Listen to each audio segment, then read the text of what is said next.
Hello guys, it's Eric the LonePineWolfman with a special segment of HBTG History Behind the Games on the upcoming game Assassin's Creed Odyssey.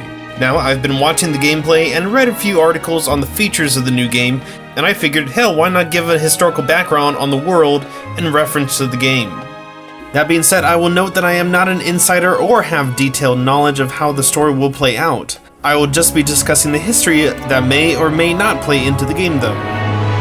But Ubisoft, if you want to, pay me and give me some inside info, I'm up for discussion. That's all I'm saying. Wink, wink, nudge, nudge. It is a pretty big subject for one video, so I thought I'd break it down into a few of them. The first is going to be on the overview of the events going on in the world of Odyssey. The next videos will be on Athens, Sparta, and the gods respectively, and how those deciders will most likely affect your character in the game.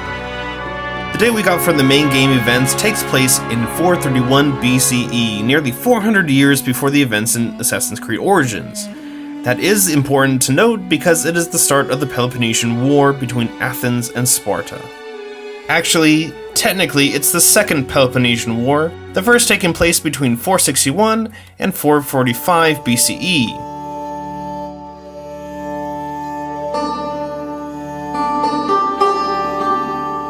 First, according to the E3 trailer, we got to see some 300 action from the Battle of Thermopylae. Obviously, the battle might serve as a tutorial for how the future pitch battles may work in the game, and I suspect that the Battle of Salamis will work for the naval battles. It also makes sense if the story starts there. There are some huge events that happen in history that will no doubt be brought up in the game and drive the story, most important of which is going to be the build-up to the Peloponnesian War in the game.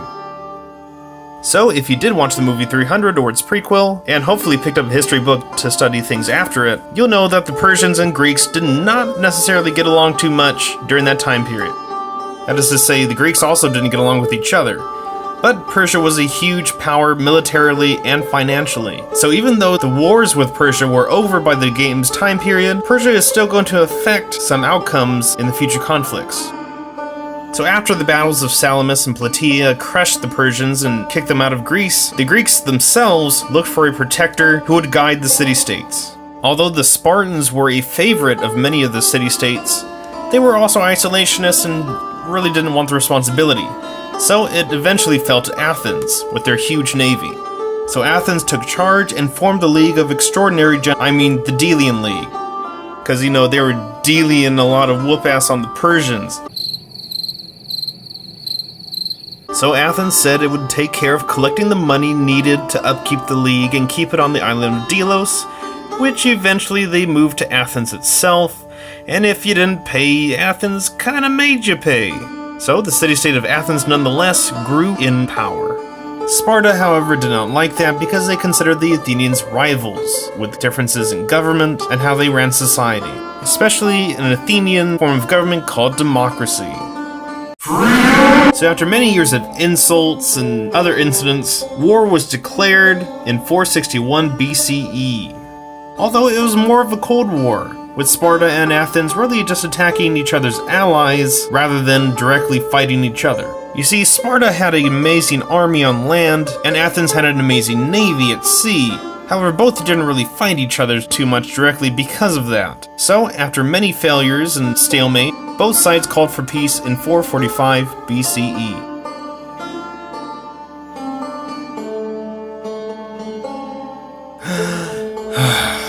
Alright, so what does this mean for the game Odyssey? Well, after the first conflict, there was supposed to be 30 years of peace, but surprise, surprise, the peace did not last. And 15 years later, the war started up again. And unlike the first conflict, it got very bloody with a lot of direct fighting. This is where your character comes in. This game looks like it's going to present a lot of choices for you. The first of which is deciding whether your character is going to be male or female. You were born a Spartan, but tossed away as a baby, but survived. So you have no set of allegiance to Sparta, and you are now a mercenary. You will have your own mercenary army, and I'm assuming your reputation will decide how good your troops are and how many you will have. I don't know if you'll have an option to bounce your support back and forth between Sparta and Athens, or if you'll have to choose one or the other, hopefully the first. Would you be one of the Spartan soldiers who is caught and surrendered, a thing that Spartans never did up to that point, after being trapped and starved on the island of Sphacteria? Or will you witness the Great Plague of Athens and be one of the survivors of the campaign of Syracuse on the island of Sicily, where the Athenian army was practically wiped out? Or will the Persians pay you to cause chaos for both sides? We don't know, but these are some of the historical events that you may unwittingly take part in by choosing who you support in the game. Okay, and historical spoiler alert, Sparta eventually wins the conflict, but crumbles soon after. So I'm guessing your character will have some daddy issues. Either you will want to impress the Spartans by showing them you were strong enough to be one of them in the first place, or you might just want revenge. Mercenaries were not necessarily the most trusted bunch of people, but in war, if you got paid enough and you got promised enough loot after the job as well, why not? It's how most RPG gamers function anyway. Need loot. Why? To be better in fights. Why? So I can get better loot. And while Origins explained the story of how the Brotherhood started, it did not necessarily explain the conflict. This game would be about just that, the conflict between the Assassins and Templars, how it started, and how their ideals got established. So there, Internet, take that. It is an Assassin's Creed game. Kinda? And you know what? I'm gonna call it now. Your character will get to choose what side you want to join.